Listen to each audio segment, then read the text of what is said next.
mood change from a particular song they listen to. I'm here to talk to you about my favorite singer, the late great Aaliyah. Aaliyah was born on January 16, 1979 in Brooklyn, New York. She inspired many due to her unique talent, her great personality, and her positive music. I'm going to tell you about Aaliyah's life, from her childhood to her first album, to her second album, to her third album, and finally to her tragic death. I'm going to first inform you about her childhood, which led to her successful career. At the age of 5, Aaliyah moved from Brooklyn, New York to Detroit, Michigan.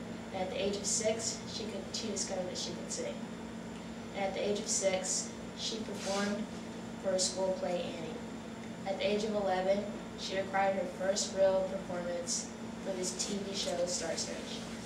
And also at the age of 11, she performed with famous singer Gladys Knight in Las Vegas. This allowed her to be known by many.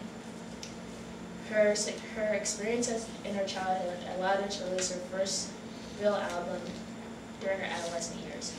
In 1994, at the age of 15, Aaliyah released her first album entitled Age Ain't Nothing But a Number.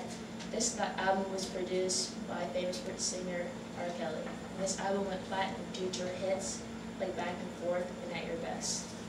According to an article on Find and Grave entitled Aaliyah Hawking, Aaliyah acquired the world's attention in 1994 at the age of 15.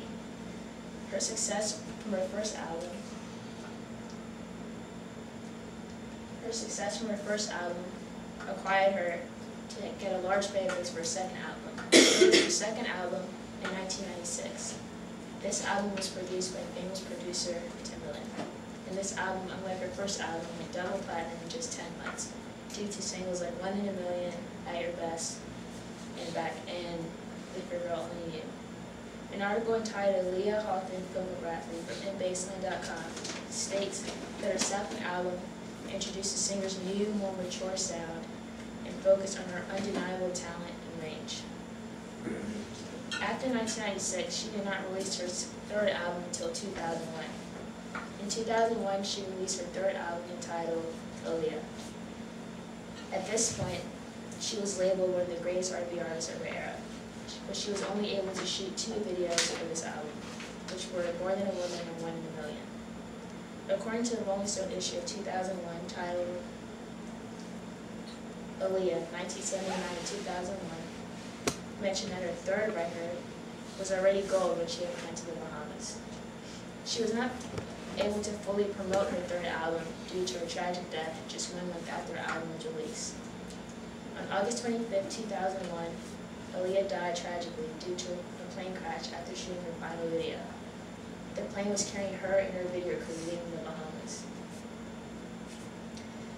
Rashawn Hall wrote an article in the Billboard 100 on September 28, 2001, saying that the singer was looking forward to touring in support for a new album.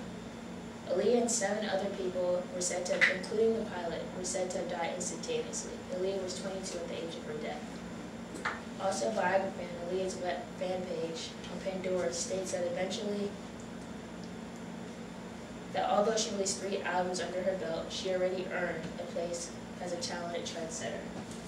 And here's a picture of in the Bahamas when they were shooting her final video. And here's a picture just 2 days later when her plane crashed. And as I mentioned earlier, Aaliyah's talent was focused on her unique talent, her positive music, and her great personality. She demonstrates her positive lyrics from the Romeo Must Die soundtrack when she states, "And if you don't succeed, then dust yourself off and try again." Her career has positively affected so many. She inspired many to be the best that they can be and to never give up. And her music will always live.